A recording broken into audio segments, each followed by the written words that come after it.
바다는 핵쓰레기 투기 장소가 아니다. 후쿠시마 핵 오염수와 한국 정부 괴담. 신문 10답. 반핵 의사회는 후쿠시마 핵발전소 사고 이후 이러한 재앙이 다시는 반복되지 않기를 바라는 한국의 의료인들이 모여 2012년 1월에 창립하였습니다. 우리는 체르노빌 사고 이후 한 세대가 채 지나기도 전에 또다시 후쿠시마 핵발전소 사고라는 재앙을 마주쳤고 인류가 만들어낸 가장 위험한 물질에 평범한 사람들이 무방비로 노출되는 사태를 지켜보고 있습니다.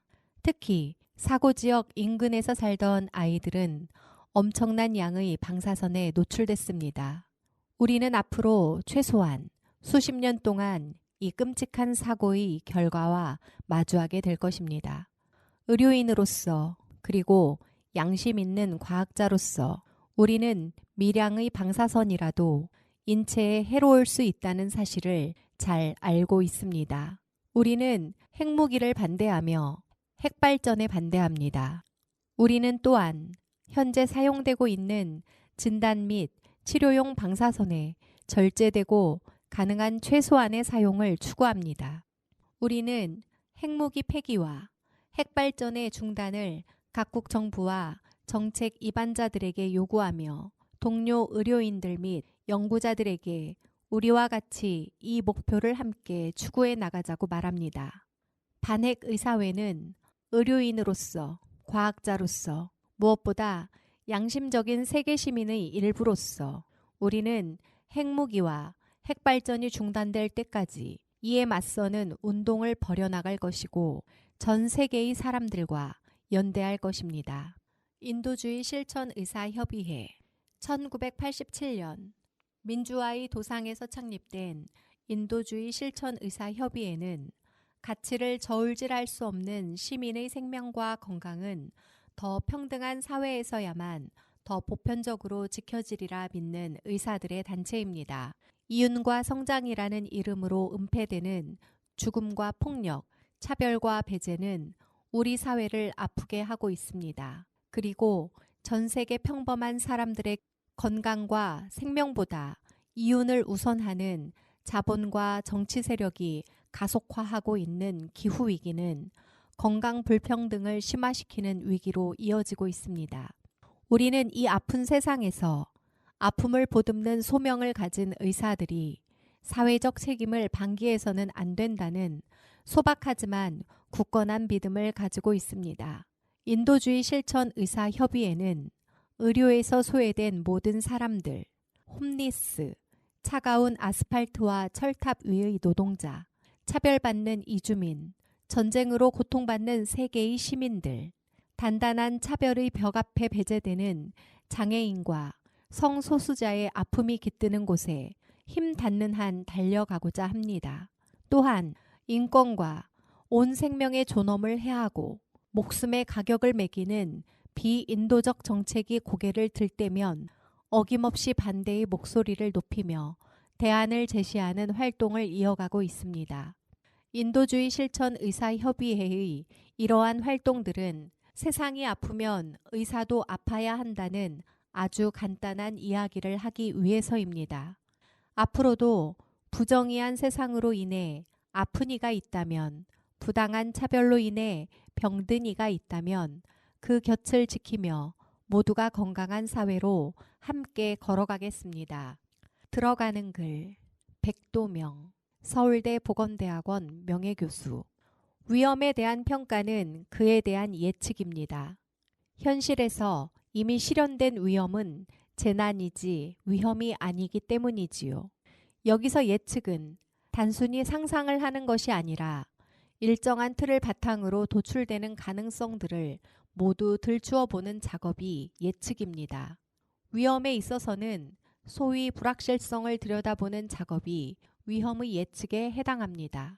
여기서 사용되는 틀은 벌어지는 상황을 설명하는 틀이며 상황 그 자체에 대한 설명도 있지만 상황의 진행 방향에 영향을 미치는 전제 조건들을 포함하거나 상황이 진행되면서 그 속에 처한 주체들의 반응과 반발도 설명에 포함하는 틀이면 더욱 충실한 예측이 될 수 있습니다. 이러한 점에서 지난 2011년 동일본 대지진으로 인한 쓰나미와 그에 따른 후쿠시마 원자력 발전소 사고는 비상 발전기를 비롯한 모든 전력이 차단되는 상황에 영향을 미칠 수 있는 쓰나미의 규모에 대한 예측을 제대로 하지 못해 발생한 사고라는 점이 지적되어야 합니다. 즉, 후쿠시마 원자력 발전소 사고는 위험에 대한 평가 과정에서 예측을 하였지만 위험 상황에 영향을 미치는 전제 조건에 대한 불확실성을 축소하거나 제대로 들여다보지 않은 결과로 발생한 사고입니다. 마치 사고의 원인을 불가항력으로 치부함으로써 쓰나미로 인한 재해와 방사선 누출로 인한 재해를 구분하여 그 피해 규모의 계산함에 방사선 누출로 인한 규모를 축소시키려는 접근도 있지만 쓰나미로 인한 방사선 누출이 없었다면 쓰나미 복구 상황이 이렇게 복잡하고 장기적이지 않다는 점에서 그 부분의 의도가 의심되는 주장일 뿐입니다. 문제는 위험의 예측에 사용되는 틀 자체를 들여다보지 않고 소위 틀 속에 갇혀 있으면서 판단하게 되면 이러한 위험들은 언제든 다시 되풀이될 것이라는 점입니다. 특히 위험의 예측에 사용되는 틀이 검증과 반증에 열려 있으며 비판과 논의 속에서 다듬어질 수 있는 틀이 아니라 이념화된 도그마처럼 현실을 흑백 논리로 바라보는 틀이라면 더욱 그러할 것입니다. 특히 불확실성이 단순히 측정 방식과 같은 기술적 수준이 아니라 측정 항목이나 측정 내용과 같은 구조적 수준, 더 나아가 측정의 의미와 같은 역사적 수준에서의 불확실성이라면 이념화된 도그마로는 들여다보지 못합니다. 여기서 소위 방사선 선량의 계산이 그러합니다. 후쿠시마 오염수의 해양 투기는 그 원인도 그러하지만 그 결과도 인류가 전혀 경험해보지 못한 일입니다. 희석을 시킨 다음에 투기라는 명분을 내세우지만 희석한다고 방사선 핵종이 변화하거나 없어지지 않습니다. 이 시간 현재 오염되어 있는 후쿠시마 앞바다, 지금도 진행하고 있는 기후변화와 그에 따른 어류 서식지, 그리고 이동 경로의 변화, 또 먹이사슬로 촘촘히 연결되어 있는 생태계의 취약성 등에 따른 불확실성은 어느 것 하나 제대로 평가되지도 그리고 밝혀지지도 않고 있습니다. 이러한 불확실성을 앞에 두고 우리는 어떠한 질문을 던지고 그 답을 어디서 구해야 할까요? 여기 같이 고민이 모아지는 지점들에서 반핵의사회와 인도주의 실천 의사협의회에서 먼저 그리고 함께 질문과 답을 찾아보고자 하였습니다. 질문 1. 국제원자력기구의 일본 정부의 핵 오염수 방류가 안전하다는 보고서를 믿을 수 있을까요? 답. 국제원자력기구는 과학단체가 아니라 핵산업진흥기구입니다. 이 기구가 말하는 안전성은 믿을 수 없습니다. 한국 정부는 국제적으로 권위 있는 국제원자력기구가 그 안전성을 보증했으므로 핵 오염수 바다 방류는 안전하다고 말합니다. 그러나 국제원자력기구의 최종 보고서를 비롯한 그간 발표한 보고서들은 충분한 과학적 근거를 갖추지 못하고 있으며 과학적 평가를 거치지도 않았습니다. 첫째, 우선 국제원자력기구는 과학단체가 아닙니다. 처음부터 핵산업의 촉진과 확산을 목적으로 설립된 기구입니다. 이것은 국제원자력기구 헌장 2조 목표에 명시되어 있습니다. 국제원자력기구는 과학보다는 국제 핵산업의 이익을 옹호하기 위한 기구라고 보는 것이 더 적절합니다. 국제원자력기구는 그 역사 자체가 원전 등 핵산업을 옹호하고 다른 가치들을 희생해서라도 비용을 절감하기 위한 조치들의 역사입니다. 이 때문에 국제원자력기구는 방사선의 위험성을 사실보다 축소해 왔다는 비판을 받고 있습니다. 둘째, 국제원자력기구는 스스로 원칙으로 세운 방사선 보호 원칙을 어겼습니다. 국제원자력기구가 제시하는 방사선으로부터의 보호와 안전 원칙에는 제1 원칙으로 지켜야 할 정당화 원칙이 있습니다. 정당화 원칙은 새로운 방사선 노출을 정당화시키려면 전체적으로 순이익이 있어야 한다는 것입니다. 그러나 태평양의 새로운 방사능 물질을 풀어놓는 것이 누구에게 이익일까요?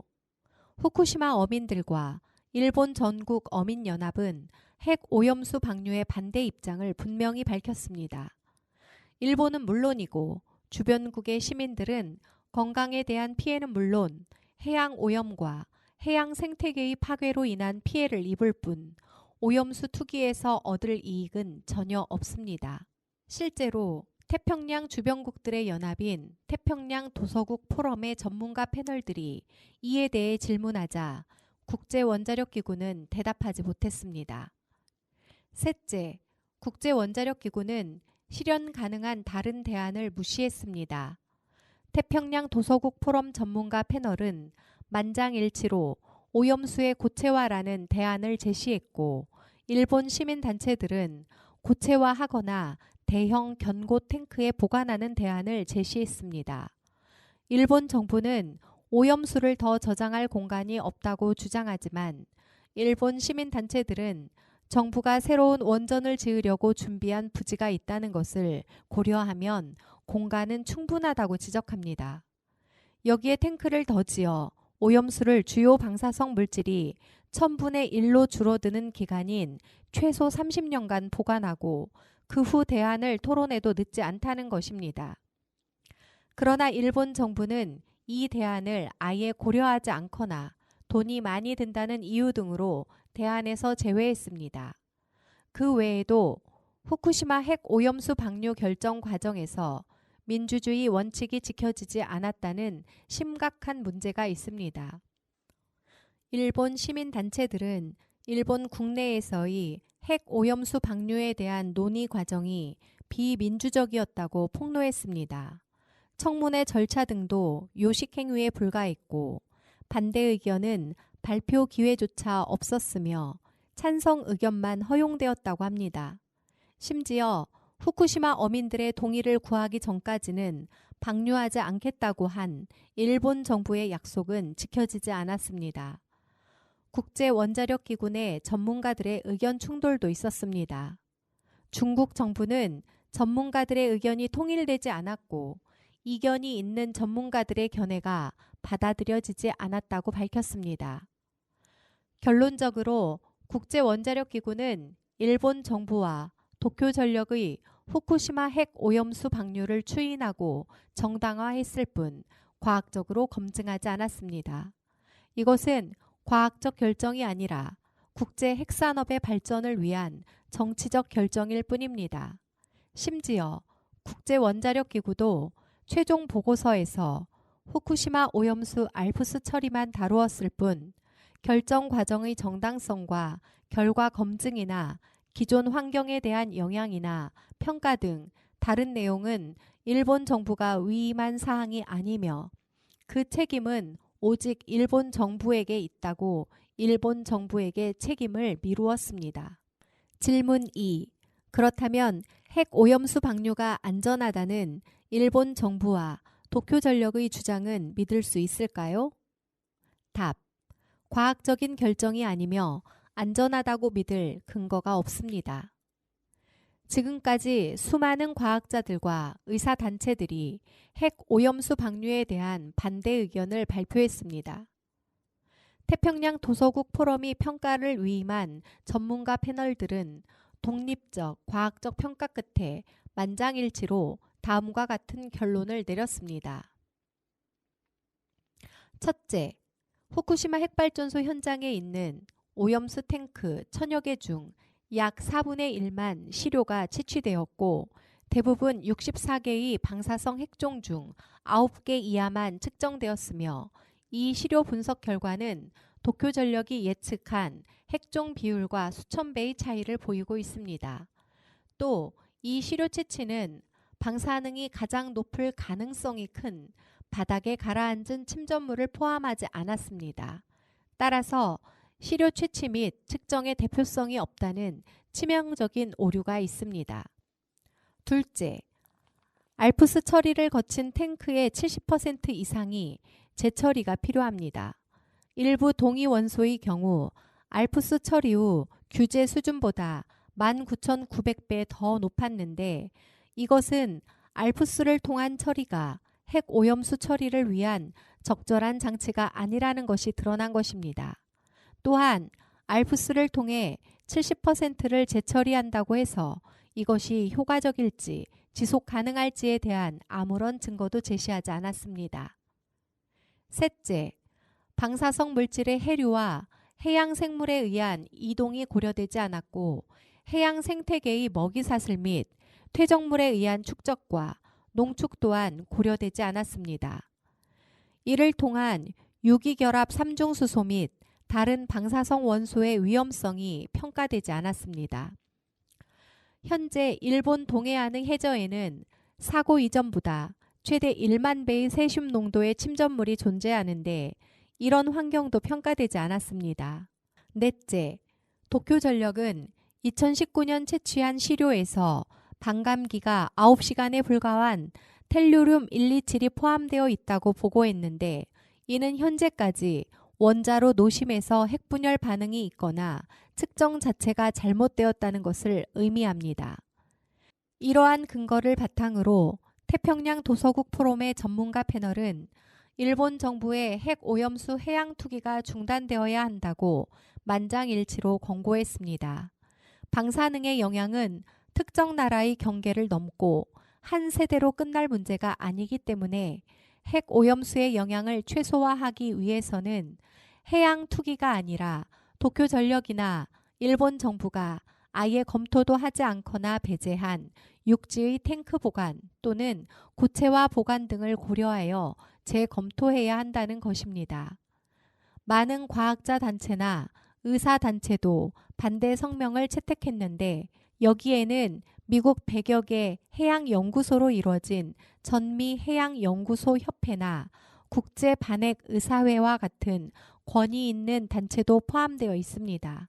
이들의 견해도 태평양 도서국 포럼의 전문가 패널들의 견해와 다르지 않습니다. 국제반핵의사회 성명의 제목은 다음과 같습니다. 태평양은 핵쓰레기 처리장이 아니다. 질문 3. 최근 후쿠시마에서 식품 기준치에 180대나 되는 세슘 우럭이 잡혔습니다. 그런데 일부 핵공학자는 이 세슘 우럭을 먹어도 안전하다고 말합니다. 사실인가요? 답. 안전하지 않습니다. 절대로 먹어서는 안 됩니다. 지난 5월 일본 후쿠시마 제1원전 항만에서 붙잡힌 우럭에서 방사성 물질인 세슘이 일본 식품 기준치의 180배나 되는 킬로그램당 18,100베크렐이 검출됐습니다. 올해 5월 도쿄전력이 발표한 내용입니다.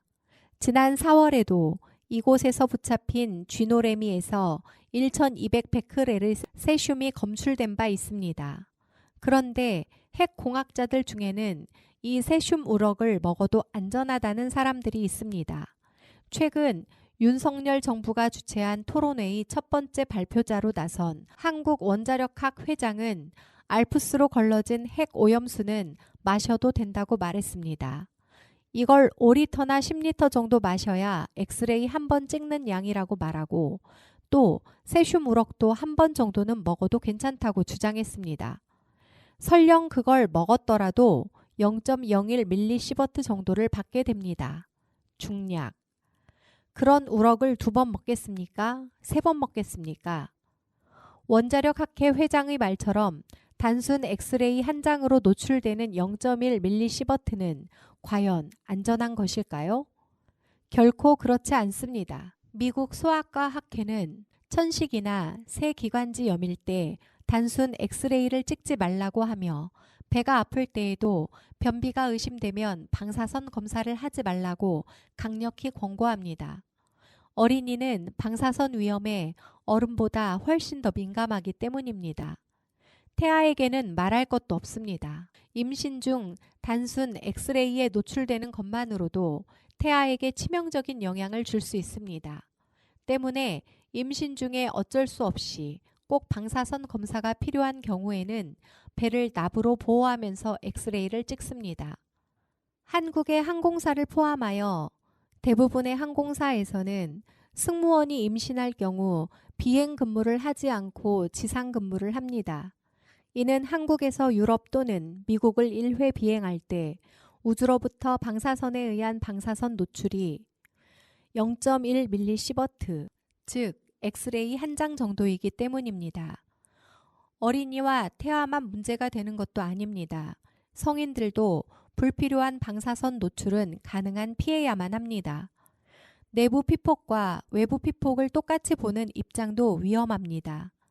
엑스레이와 같은 외부 피폭도 위험하지만 방사선에 오염된 음식물을 먹을 경우 발생하는 내부 피폭이 더 위험하다는 보고가 많습니다.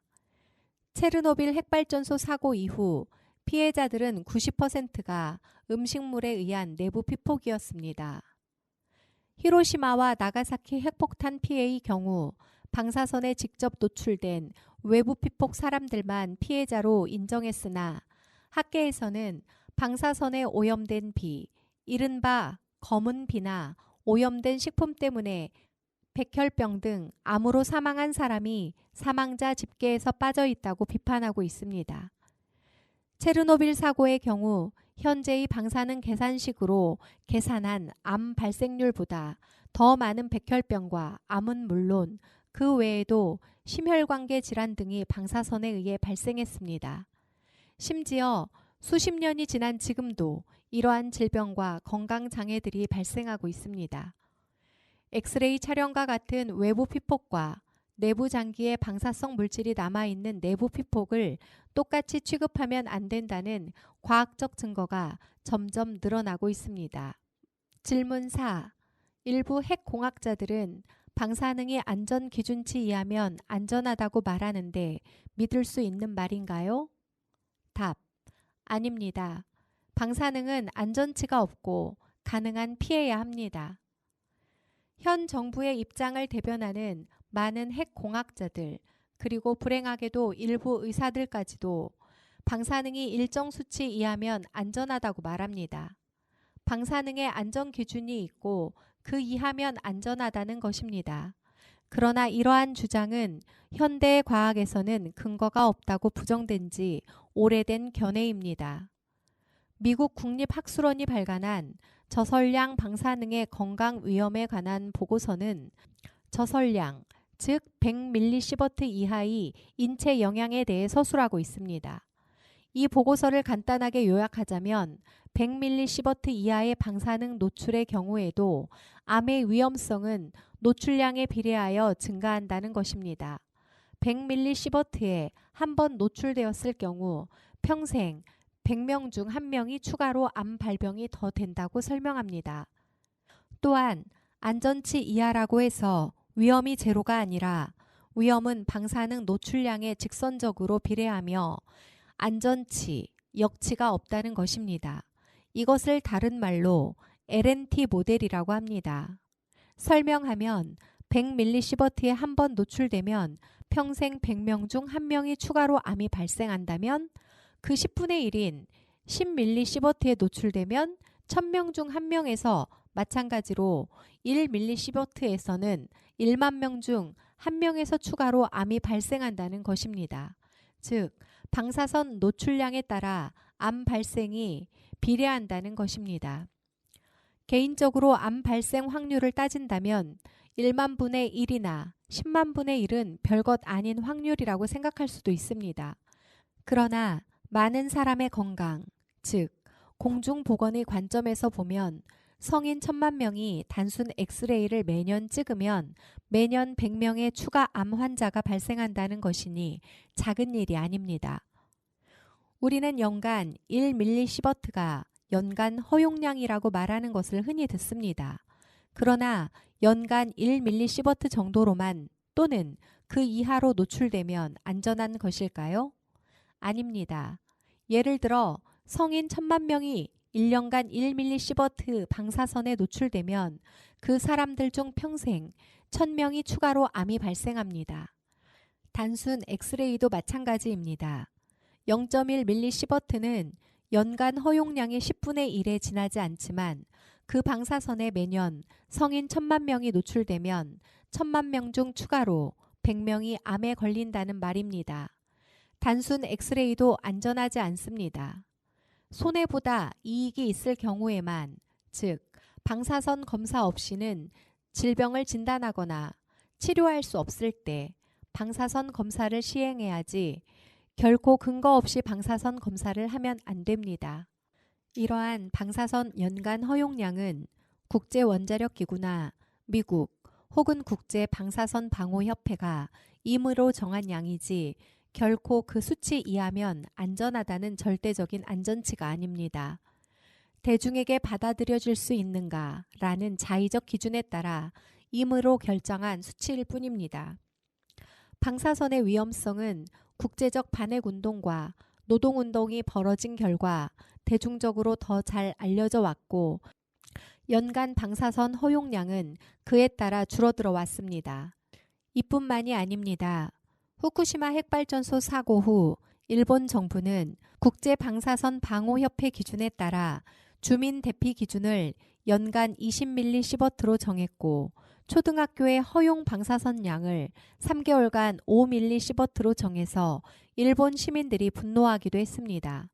또한 이 당시 후쿠시마 원전 노동자들에게는 연간 허용량이 250mS였습니다. 여기서도 알 수 있듯이 허용량은 행정적 관리 수치일 뿐 그 이하는 안전하다는 수치를 뜻하는 것이 결코 아닙니다. 질문 5. 일본 후쿠시마 원전 사고 이후 한국 근해 바닷물의 세슘 농도는 변화가 없었으니 안전하다고 하던데 사실인가요? 답. 사람은 바닷물이 아니라 해양 생물을 먹습니다. 이 해양 생물에서는 축적과 농축이 발생해 방사능이 증가한다는 사실이 핵심입니다. 우선 정부는 후쿠시마 사고 이후 바다의 세슘 방사능 수치가 변하지 않았다고 하는데 이는 사실이 아닙니다. 정부는 지난 2011년 후쿠시마 사건 이후 한국 해안의 표층 해수 세슘 농도가 별 차이를 보이지 않는다는 점을 강조하고 있습니다. 그러나 자세히 들여다보면 해저 침전물, 특히 동해안 해저 침전물 세슘 농도가 지난 2011년 최고 농도로 올라갔습니다. 2011년 이후에는 지금까지 지속적으로 다시 예전 수준으로 줄어들고 있습니다만 침전물과 함께 생태계와 먹이사슬의 문제는 찾지 않으면 결코 보이지 않습니다. 앞서 말한 것처럼 태평양 도서국제포럼 전문가 패널은 도쿄전력의 핵 오염수 방류가 안전하다는 평가에 대해 해류와 생물체에 의한 이동, 생물상과 해저 퇴적물에서의 축적 및 농도, 해양 환경에서 유기적으로 결합된 삼중수소의 행동 등 해양에서의 방사성 원소의 행동에 대한 적절한 고려가 이루어지지 않았다라고 비판했습니다. 보다 자세히 보면 이렇습니다. 우선 방사성 물질은 해저 퇴적물에서 더 높은 농도를 보입니다. 그러나 일본 정부 또한 한국 정부는 해양 표층에서의 방사선 농도만 이야기합니다. 또한 사람은 바닷물을 직접 먹고 이용하는 것이 아니라 해양 생물을 먹고 이용합니다. 그런데 해양 생태계는 식물성 플랑크톤, 동물성 플랑크톤, 어패류, 작은 물고기, 큰 물고기로 이어지는 먹이 사슬로 이루어져 있고 이 사슬을 통해 해양 생물의 체내에는 물질의 축적과 농축이 일어납니다. 해양 생물 하나의 개체에서는 방사능 먹이를 지속적으로 흡수하거나 먹으면 생물 내 축적이 일어납니다. 그리고 먹이 사슬에서 높은 쪽으로 갈수록 생물에서의 방사능 농축이 일어난 농도가 더 높아집니다. 이러한 생물 축적 및 농축이 일어나지 않는다면 기준치의 180배가 되는 세슘 우럭이나 방사능 쥐노래미가 후쿠시마 앞바다에서 잡히는 것을 설명할 수가 없습니다. 그러나 일본 정부는 해양 생태계의 변화와 생물에서의 축적과 농축을 진지하게 조사하지도 고려하지도 않았습니다. 또한 해양 생물들은 이동합니다. 일본 근해에 있는 어종도 원양으로 이동을 하기도 하고 또 돌아가는 생물도 있습니다. 원양에서 잡히는 물고기들도 일본 근해에서 사는 생물을 먹습니다. 해양 생태계는 서로 이어져 있고 인간도 마찬가지입니다. 원양 어선에서 잡히는 어종, 예를 들어 참치는 일본의 핵 오염수 방류에서 과연 안전할까요? 더 큰 문제는 핵 오염수에 의한 해양 생태계의 파괴가 최소한 30년 혹은 그 이상 동안 일어날 것이라는 점입니다. 130만 톤이나 되는 오염수를 한두 해도 아니고 최소한 30년간 방류한다는 것이 일본 정부의 계획입니다. 그런데 핵 오염수의 알프스 처리 후에도 70%는 재처리를 해야 한다고 합니다. 폐로를 하지 못하면 오염수는 계속 발생합니다. 사고 발생 후 12년이 지난 지금도 폐로는커녕 사고가 난 원전 노심에 아직 접근도 못했는데 언제 폐로를 할 수 있을지 누가 알 수 있을까요? 30년은 최소 기간이고 몇십 년이 걸릴지 100년이 걸릴지 알 수 없습니다. 그리고 지금 이 순간에도 심화되고 있는 기후위기는 해양 생태계에 큰 변화를 일으킬 수 있습니다. 기후위기의 시대에 벌어지는 수십 년에 걸친 해양 생태계의 파괴와 변화를 지금 과학 수준으로 예측할 수 있을까요? 하물며 일본 정부는 태평양 도서국 포럼 전문가 패널이 지적하듯이 현재 예상할 수 있는 침전물과 그와 상호작용하는 해양 생물과 해양 생태계의 문제를 고려하지도 조사하지도 않았습니다. 당장 2011년 이후 후쿠시마 바다에서 어패류 수가 감소한 것은 큰 변화를 시사합니다. 어업 활동이 대폭 줄어 어패류 수는 늘어났어야 함에도 예상과 달리 크게 감소한 것입니다. 특히 갑각류와 성게, 불가사리 등 극피류가 많이 감소했다고 합니다. 이는 후쿠시마 앞바다의 해양 생태계가 심각하게 악화되었다는 증거 중 하나입니다. 그런데 여기에 핵 오염수를 더 방류하면 바다 환경은 어떻게 될까요? 안전하다고 쉽게 단정할 수 없을 것입니다. 질문 6. 삼중수소는 인체에 해가 없다고 하고 오히려 한국, 중국 원전이 삼중수소를 더 많이 배출한다고 하던데요. 답. 후쿠시마에서는 삼중수소만 배출하는 것이 아닙니다. 그리고 삼중수소도 안전하지 않습니다. 한중 원전에서 배출하는 삼중수소 때문에 원전 주변 주민들도 고통받고 있습니다. 우선 후쿠시마 사고 원전은 삼중수소만 배출하는 것이 아닙니다. 국제원자력기구 사무총장 그로시는 최근 후쿠시마 핵 오염수 바다 방류를 옹호하면서 가동 중인 원전은 모두 그 폐기물을 바다에 버린다고 말했습니다. 그러나 그로시 사무총장은 일부러 문제를 헷갈리게 하고 있는 것입니다. 후쿠시마 원전은 정상적으로 가동 중인 원전이 아닙니다. 사고가 나서 노심이 용융되었고 사고가 일어난 지 12년이 지났지만 폐로는커녕 노심에도 접근하지 못한 원전입니다. 따라서 후쿠시마는 삼중수소만 주로 배출하는 가동 중인 원전과는 달리 세슘 137이나 스트론튬 90, 코발트 60, 플루토늄 239 등 원전에서 발생할 수 있는 모든 핵종이 원전 바깥으로 배출됩니다. 그런데 삼중수소만 배출한다니요? 게다가 일본 정부와 도쿄전력은 알프스 처리 시스템이 이 모든 핵종을 다 제거한다는 과학적 근거를 제출하는 데 실패했습니다. 둘째, 삼중수소는 인체에 매우 해로운 것입니다. 이는 한국이나 중국의 원전에서 배출되어도 마찬가지입니다. 당장 경주 인근 월성원전 주변 주민들이 이주 대책을 요구하고 있습니다. 원전 주변 주민들은 갑상선 암이 많고 원전에 가까울수록 암에 걸리는 사람이 많다는 것이 밝혀졌기 때문입니다. 국제방사선 방호협회는 마치 삼중수소는 안전한 것처럼 이야기합니다. 그러나 현재 과학계가 일반적으로 인정하는 위험성보다 그 위험을 2분의 1에서 5분의 1 정도로 매우 축소하고 있다는 것이 과학계의 다수 의견입니다. 삼중수소의 위험성을 보면 예를 들어 가장 대표적인 신체 기관으로서 난소의 난자 DNA에 삼중수소가 사용된다면 태아 시기에 만들어진 난자는 성인이 되어 배란하는 시점이 되어서야 중간에 멈추었던 세포 분열이 다시 시작되는데, 이때까지 축적된 DNA 손상에 따라 난자가 죽어버리거나 태아에 이상이 생기는 생식 독성, 유전 독성, 소아암 등의 심각한 부작용을 야기하게 됩니다. 정부는 후쿠시마 핵 오염수 방류의 안전성이나 일본 정부를 무리하게 옹호하다 보니 심지어 과학과 상식에 어긋난 괴담을 만들어 뿌리고 있습니다. 후쿠시마 오염수 10가지 괴담이라는 정부발 카드뉴스는 그야말로 괴담들이 들어 있습니다. 대표적인 것이 바나나 커피 괴담입니다. 이 카드뉴스는 커피 한 잔에 4,900베크렐, 바나나 하나에 6,100베크렐의 방사능이 있다고 말합니다. 그러나 실은 커피에는 삼중수소가 아니라 포타슘 40에 해당하는 10베크렐, 바나나에는 15베크렐이 들어 있습니다. 게다가 사람 몸속에는 이보다 훨씬 더 많은 포타슘이 들어 있어서 바나나 한 개나 커피 한 잔은 전혀 문제가 안 됩니다.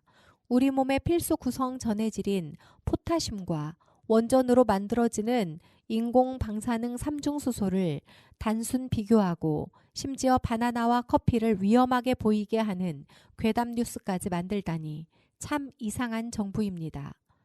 정상적인 정부라면 방사능이 안전하다는 정부가 해서는 안 되는 엉터리 광고에 이례적으로 한 달에 세금 10억 원을 쓰지는 않을 것입니다. 질문 7. 한국 시민단체와 노동조합, 야당들만 일본 정부의 후쿠시마 핵 오염수 방류에 반대하나요? 답. 태평양 도서포럼, 국제반핵의사회 등 많은 전문가들이 반대하고 있고 일본 시민들도 반대하고 있습니다. 앞서 소개했듯이 태평양 도서국 포럼 전문가 패널이 일본의 핵 오염수 방류를 멈추고 고체화하는 방안을 포함하여 다른 대안을 모색하라고 권고하고 있습니다. 국제반핵의사회 또한 과학적 검토가 부재함을 지적하며 오염수 방류를 중단할 것을 요구하고 있습니다. 일본 전국 어업인연합회와 후쿠시마현 어업인연합회는 각각 6월과 7월에 오염수 방류 반대 입장을 밝혔습니다. 그 뒤 경제산업성 장관 니시무라가 오염수 방류를 위해 후쿠시마 어업인들 설득에 다시 나섰지만 약속을 지키라는 이야기만 다시 들어야 했습니다. 히로미치 부흥청 장관은 후쿠시마 인근인 미야기현 어업협동조합 조합장을 만났지만 역시 설득에 실패했습니다.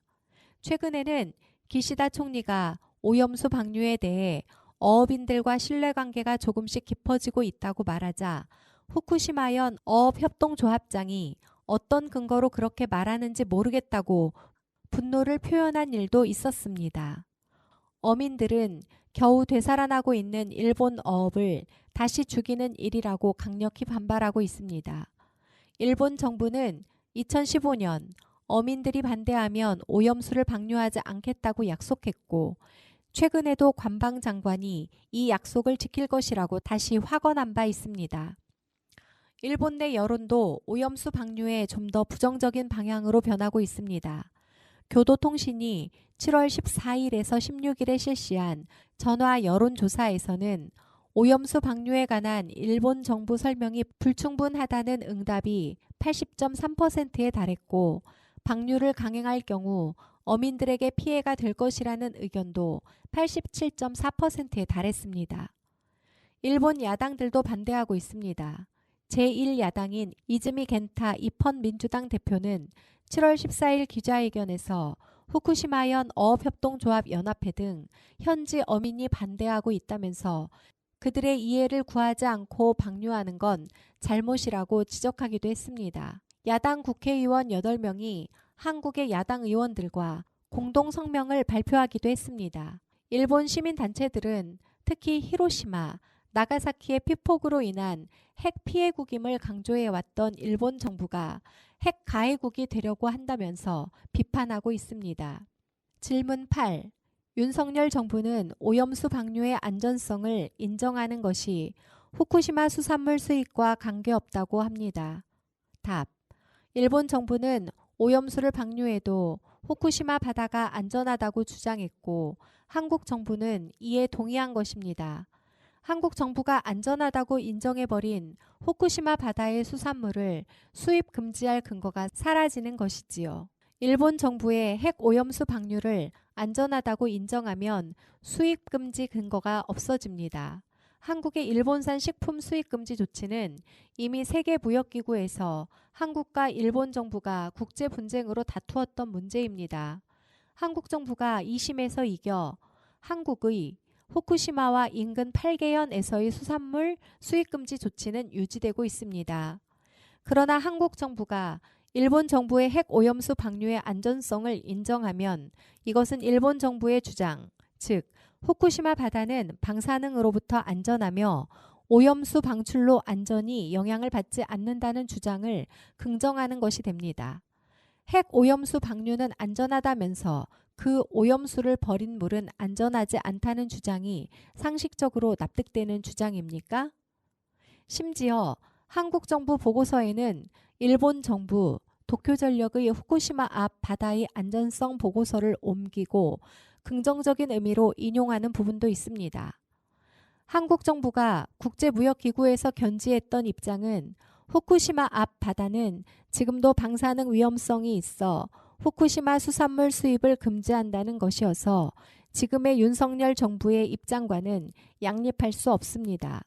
산업통상자원부도 올해 5월 국회에 제출한 자료에서 일본 정부가 우리 정부의 수산물 수입 규제에 관해 새로운 쟁점을 제기하며 다시 국제무역기구에 제소할 가능성을 배제할 수 없다고 밝혔습니다. 예를 들어 중국 정부는 후쿠시마 인근 10개 현의 수산물 금지를 하고 있고 지속적으로 후쿠시마 핵 오염수 방류를 반대하고 비판하면서 최근 일본 수산물에 대한 방사능 전수검사로 수입 규제를 강화했습니다. 반면 대만 정부는 후쿠시마 인근 5개현 식품 수입 금지를 시행했었지만 환태평양 경제동반자 협정의 가입 조건으로 후쿠시마 수산물 수입 금지를 해제했습니다. 그리고 지난 5월 대만 정부의 원자력위원회가 일본 후쿠시마 방사능 오염수가 방사능 유출 위험이 없는 안전성을 담보할 수 있다는 입장을 발표했습니다. 유럽도 핵 오염수 방류를 찬성하면서 수입 금지를 해제했습니다.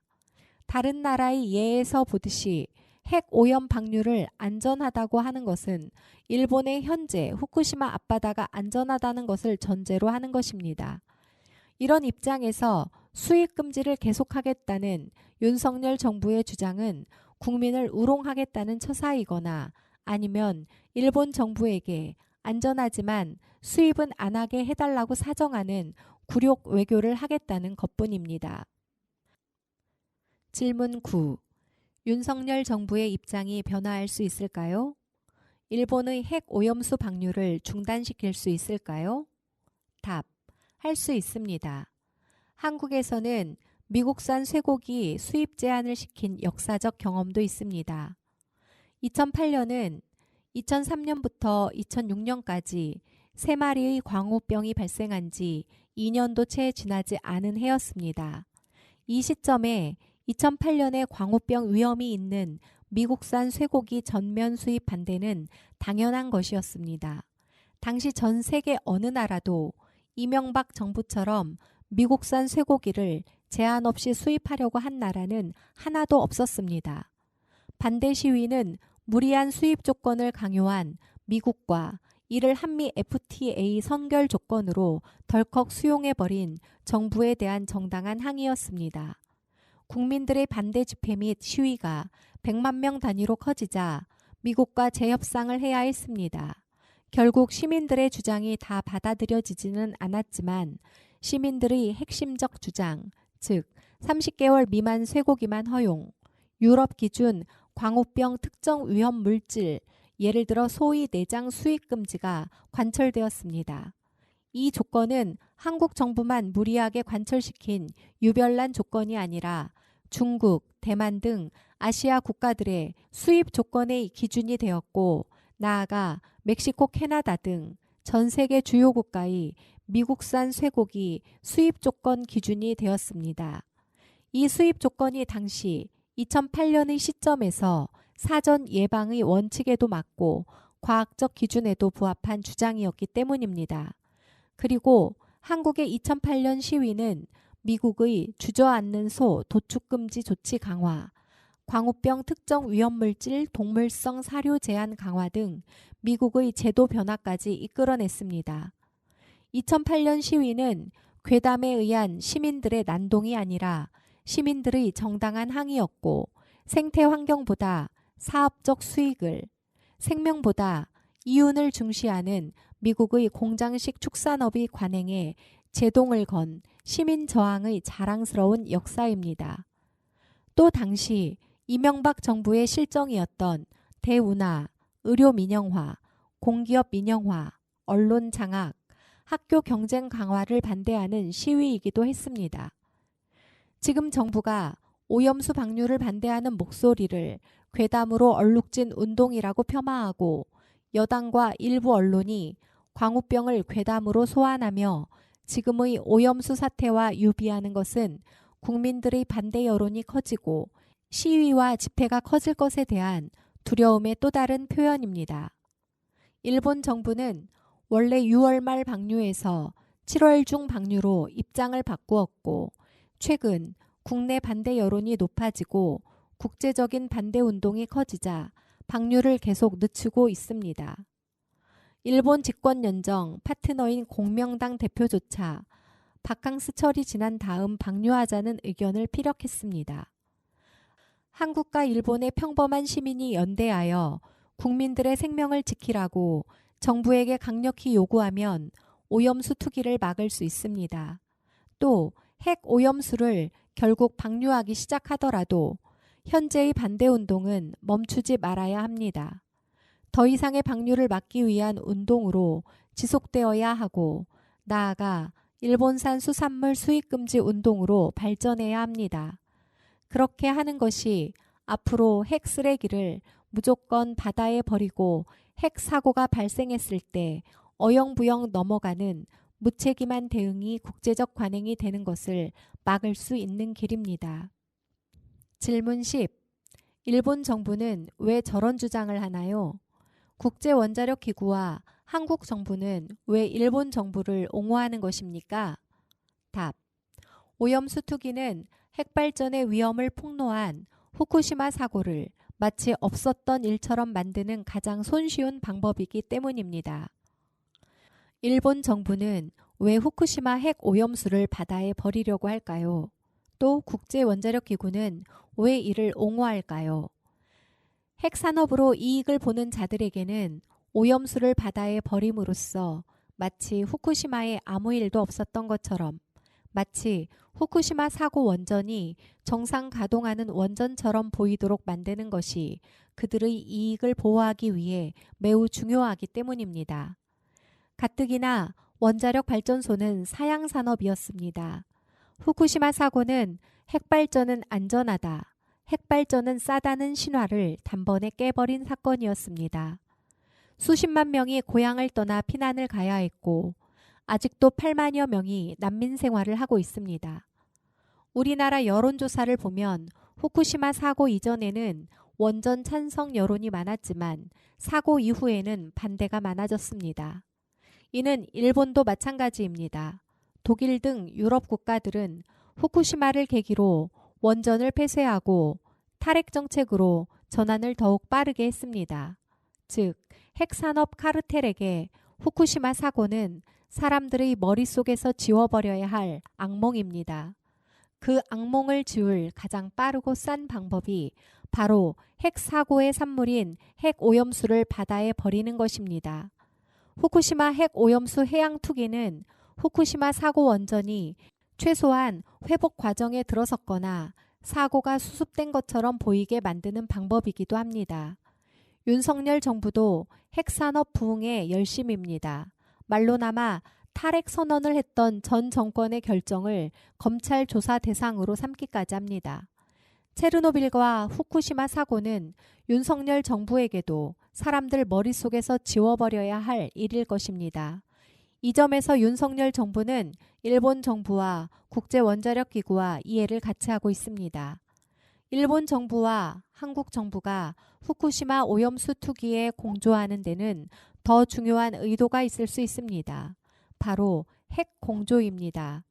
일본 지배층의 일부를 이루는 일본 군국주의 우파들은 일본의 핵무장을 꿈꾸고 있습니다. 그들은 로카 쇼무라와 같은 핵무기 원료를 만드는 핵 재처리 시설의 재가동을 원하고 있습니다. 이러한 핵 재처리 시설의 가동을 위해서는 핵발전소에 대한 부정적 생각의 원인인 후쿠시마 사고를 사람들 머릿속에서 지우고 마치 없던 일처럼 만드는 것이 중요합니다. 윤석열 정부도 미국의 핵 전략자산의 한국 배치에 찬성하고 있고 핵 잠수함에 공개적으로 탑승까지 했습니다. 한국 정부의 장관이나 고위 관료 중에 한국도 핵무장을 해야 한다고 공공연히 말하는 사람도 상당수 있습니다. 한미 핵 동맹을 공공연하게 내세운 것입니다. 핵 산업의 한미일 동맹은 한미일 군사 동맹에서 더 나아가 한미일 핵무기 동맹까지 나아가겠다는 뜻일까요? 이미 한미일 군사 동맹은 동아시아의 무기 경쟁을 일으키고 있고 준군사 동맹으로까지 나아가려 하고 있습니다. 또한 앞으로 핵무기 경쟁으로 이어질 위험이 있습니다. 군비 경쟁과 핵무기, 전쟁에 반대하고 국민 건강과 생태 환경을 우선으로 하라고 요구하는 것은 괴담일 수 없습니다. 우리에게는 다음 세대에게 물려줄 생태와 건강과 생명이 더 중요합니다. 무기 경쟁이 아니라 평화와 복지가 더 중요합니다. 다음 세대에 기후위기도 모자라 핵으로 오염된 바다까지 물려줄 수는 없습니다. 핵 쓰레기 투기는 당장 중단해야 합니다. 윤석열 정부는 일본 정부에게 핵 폐기수 방류를 중단하라고 강력하게 요구해야 합니다. 정부는 국민들의 생태와 건강과 생명을 지켜야 합니다. 윤석열 정부가 정부로서 지켜야 할 최소한의 의무입니다.